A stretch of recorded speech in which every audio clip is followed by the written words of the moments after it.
সাগরে সৃষ্ট লঘুচাপ পরিণত হয়েছে স্থলনিম্নচাপে।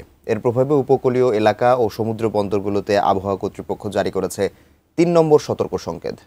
চাঁদপুর বড় স্টেশন মূলহেড থেকে এ বিষয়ে বিস্তারিত জানাতে সরাসরি যুক্ত হচ্ছেন প্রতিনিধি বিল্লাল ঢালি। বিল্লাল, কি অবস্থা দেখতে পাচ্ছেন সেখানকার, এবং একই সাথে জানাবেন যে জেলেরা আসলে তাদের নৌকা বা মাছ ধরার যে ট্রলারগুলো রয়েছে সেগুলো নিয়ে কি ব্যবস্থা গ্রহণ করেছেন, বিস্তারিত জানাবেন। মাহাতি, সকাল থেকেই রোদ এবং মেঘ এই দুটো লুকোচুরি চলছে চাঁদপুরের আকাশে। কিছুক্ষণ মৃদু রৌদ্র দেখা যায়, তো সেই রৌদ্র ঢেকে দিচ্ছে কালো মেঘ।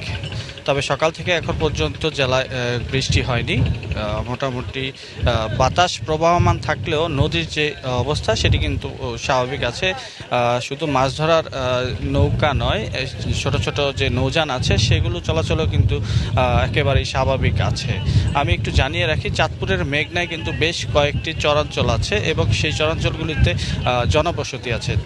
সেই জনবসতি তাদের দৈনন্দিন যে ব্যবসা বাণিজ্য, শিক্ষা, স্বাস্থ্য যেই সেবা, সেটি কিন্তু চাঁদপুর শহরের অংশের সাথে জড়িত। তারা প্রতিনিয়ত কিন্তু এই ঝড় কিংবা ঝড়ো হাওয়া, তুফান, বৃষ্টি সব কিছু পাড়ি দিয়ে কিন্তু উত্তাল মেঘনা পাড়ি দিয়ে তারা এই সেবা নিতে শহরমুখী হতে হয়।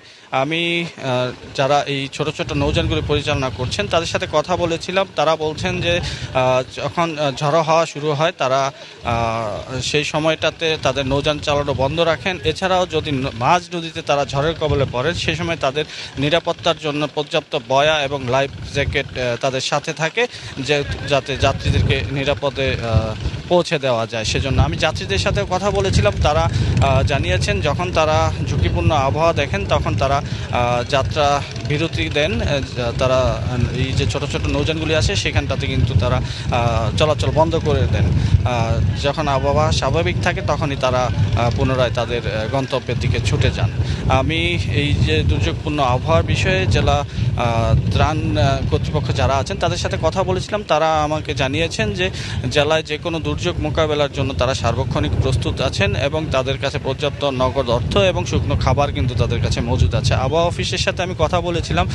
তারা আমাকে জানিয়েছেন এই লঘুচাপটি স্থূল নিম্নচাপে পরিণত হয়েছে। যখনই বৃষ্টি হবে এই লঘুচাপের প্রভাবটি ধীরে ধীরে কেটে যেতে থাকবে।